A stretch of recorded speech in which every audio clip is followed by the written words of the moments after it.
Right, YouTube, it's Shadow King Nazu, and I'm here with my review of Dragonball Super, Episode 73. We start off with Jocko at a ramen place. That reminds me of a certain anime that I never want to speak of again, because I hate it. Anyway, he's eating at this ramen place, and he's just recently caught a criminal.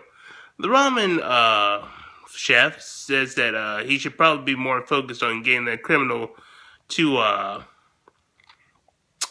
the Galactic Patrol, but Jocko, ever so, shall we say, confident, thinks that the prisoner is contained. Unfortunately, the prisoner, which looks like a miniature parasite, leaves out and heads for Earth. And yeah, Jocko tries to cover his own ass by getting the ramen guy to admit to that he forced him to eat some ramen off duty.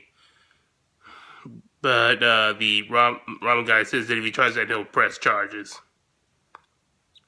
Meanwhile, on Earth, Gohan is busy studying and, not studying, doing work for his assistants at school. But he suddenly learns that there's going to be a movie called The Great Saiyaman vs. Mr. Satan. Now, a lot of people have been saying that this is Dragon Ball Super doing a parody of Batman v Superman. Me personally, I'm going to say maybe. It might be a parody of Batman v Superman. And Gohan and Videl decide to check it out. And they talk to Mr. Satan. And it turns out that Mr. Satan is doing the movie with some guy named Barry Kahn, who you might remember from the... Oh, well, you actually may not remember him, because we didn't get to really see his character, but we did see his image in the Buu saga, when Majin Buu was trying to kiss a girl, and she found him repulsive, so he changed his face to look much like Barry Kahn after seeing his face in a magazine. Yeah, it's that guy. And what is Barry Kahn like? Well, he's an egotistical, self-centered prick. So that was just a bit of a douchebag. I mean, he feels that he should be in charge of the studio. Everything should go his way, and if he doesn't get his way, well, he feels he has the power and authority to fire people, even though they should technically be higher above him. He's even giving orders to the director, for Pete's sake. And he's even goes so far as to hit on Videl, but Videl does not put up with that shit. Good on you, girl. Unfortunately, this causes Barry to be humiliated in front of live television when a bunch of paparazzi come to check the set. And Barry decides to get revenge when he learns that Gohan is her husband. And while they're shooting the movie, they were shooting a scene where the Great Saiyaman was going to stop a tank by jumping on it. But Barry decides to make it an impossible stunt where the Great Saiyaman would have to jump on it without wires, which he's obviously cannot do. So Gohan decides to take his place. And Barry thinks that this is going to be the perfect revenge. Unfortunately, he did not take into account that Gohan was this alien and could easily do this. And everybody's just shocked by it. But this does make Gohan popular.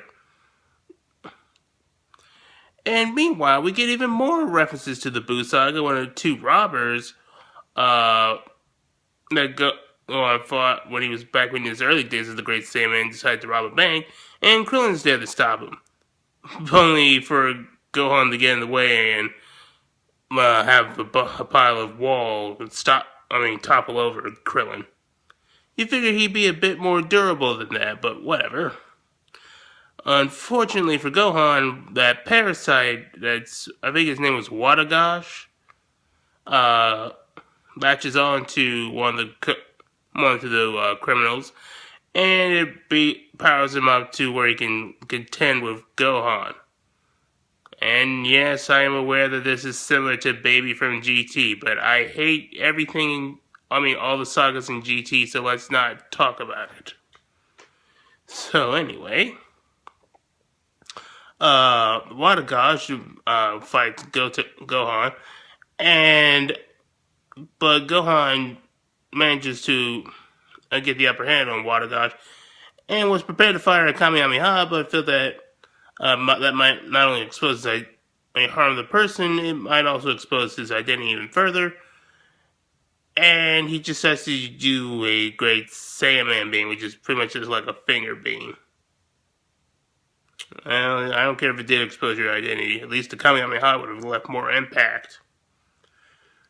And seeing how Gohan was in the Great Saiyaman outfit during the stunt and fighting off those robbers, the people on the set think that Gohan is the real Great Saiyaman. And while the paparazzi think that this was all just a stunt to promote the movie.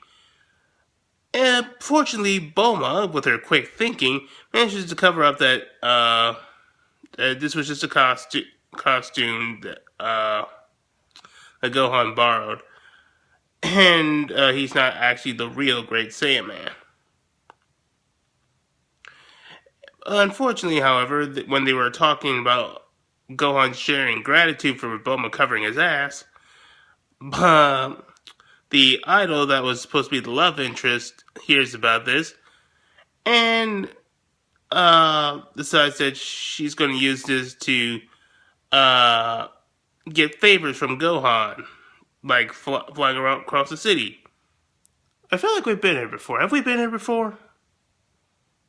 Yeah, this kind of reminds me about that filler from the Boo Saga when the girl learned the secret from Gohan, and he thought it was a secret identity, but it turned out to be that he wears like teddy bear underwear, I think. Yeah, so Toei seems to be borrowing a lot of old ideas from. Yeah. And that was pretty much the episode. All around, this was a pretty nice episode. There were some funny moments. I still think Barry Conn is one of the biggest douchebags ever, even disrespecting Mr. Satan, so. I thought Mr. Satan was arrogant, but Barry Conn, man, he makes Lucifer look humble. Really hope that guy gets a punch in the face and he has his teeth knocked out. But all in all, this was a pretty fun episode. It was nice to see an episode focused on Gohan. We didn't even get to see Goku or Vegeta. Well, Goku had a small cameo, but where he was on King Kai's planet, but that was just like to mention him, and it was like a small gag. But other than that, pretty good episode. This is going to be like a 2-parter arc, so we'll see what happens in the next episode. We'll catch you guys later.